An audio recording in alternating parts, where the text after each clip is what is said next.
Have you ever wondered why some people seem to create opportunities no matter what's happening in the economy, while others are constantly waiting on someone to choose them? It's not always talent, it's not always education, and surprisingly, it's not even experience.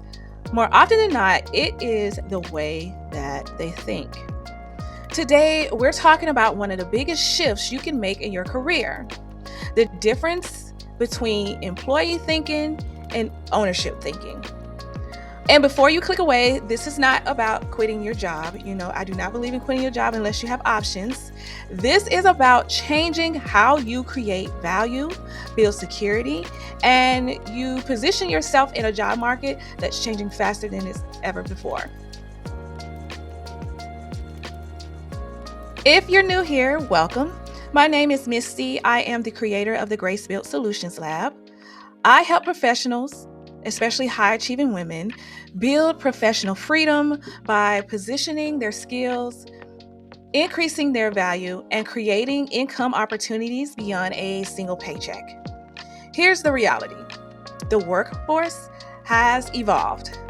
Layoffs happen to top performers, AI is changing entire industries, and companies reorganize overnight. Loyalty no longer guarantees your security. So if we're going to thrive in this economy, in this job market, our thinking also has to evolve. So let's start here. Employee thinking isn't bad. In fact, it's exactly how most of us were taught to think. Go to school, get good grades, find a job, work hard, stay loyal, and then hopefully you'll retire from this company, right? And then for decades, that actually did work. However, today's job market doesn't always reward loyalty the way it once did. So employee thinking sounds like this. I hope they notice all my hard work. I hope that I can get this promotion. I'm waiting for permission. I'm waiting until I'm qualified. I'm waiting for someone to recognize my value. And so notice something. In all that thinking, your future depends on someone else's decision. Someone else controls your income. Someone else controls your opportunities. Someone else controls your growth. That is a vulnerable place to be. Ownership thinking asks a completely different question. So instead of what job can I get, it asks what problems can I solve. Instead of saying I need permission or I need another opportunity, it says I'll create the opportunity. Instead of waiting to get promoted, it becomes promotable everywhere. Ownership thinking understands something very powerful. Your skills are assets, not just job requirements. If you can manage projects, that's valuable. If you can organize operations, that's valuable. If you know Excel, valuable. Training, leadership, customer service, budget management, writing, communication, every one of those skills can create value far beyond one employer. I learned this lesson the hard way. Like many people, I built my identity around being the dependable employee. I worked hard, I delivered results, I stayed late, I solved problems. And then, like so many talented professionals, I experienced something that changed everything: a layoff. But I realized my experience hadn't disappeared. My knowledge hadn't disappeared. My leadership skills hadn't disappeared. Only my employer had. And that moment forced me to ask a different question. Instead of who's hiring, I started asking, what value do I already possess that I can monetize? That question changed everything. Ownership thinking doesn't mean that you have to become an entrepreneur tomorrow. It doesn't even mean that you're going to leave corporate America. Some of the best ownership thinkers have a full-time job. The difference is they don't rely on one source of opportunity. They build relationships. They develop their personal brand. They keep learning. They document their accomplishments. They create portfolios.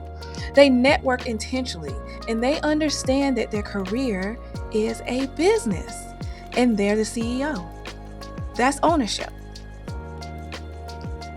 Okay, so here's how you know that you are making the shift.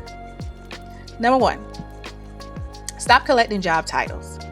You need to start collecting capabilities, because your job title will change, but your skills, those things that you're good at, they're going to go with you no matter where you are. Number two, invest in yourself before someone else does.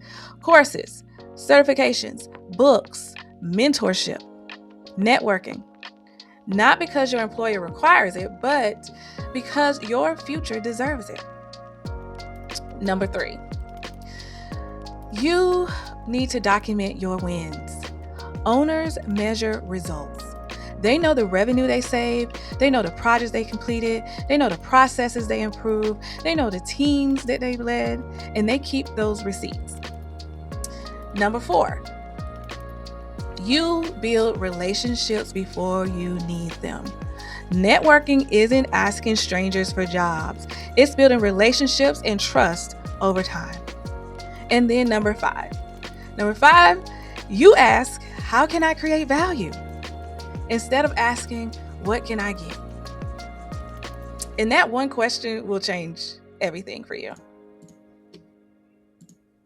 Now, I want to speak directly to the women who follow this channel, especially Black women. Many of us were taught that excellence would shield us or protect us, that if we worked twice as hard, we'd always have a seat at the table. But today's workforce has shown us something very different. Performance alone isn't enough. Visibility matters. Positioning matters. Relationships matter. Ownership matters. I don't want you building a career that's dependent on someone else's approval. I want you building professional freedom, where your knowledge, your experience, your network, and your reputation continue creating opportunities regardless of what happens inside of a boardroom. Here's what I want you to remember. Employee thinking as, who will hire me? Ownership thinking as, who needs the value I bring? One question waits, the other creates. Creation will almost always outperform waiting.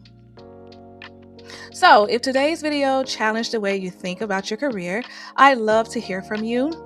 Please comment below what's one skill you have today that could create value outside of your current job. If you don't know the answer yet, that is okay. That's exactly what we'll be working on here at my channel. But I also have a guide. It's a free guide. It's 5 skills you already have that can make you money this month.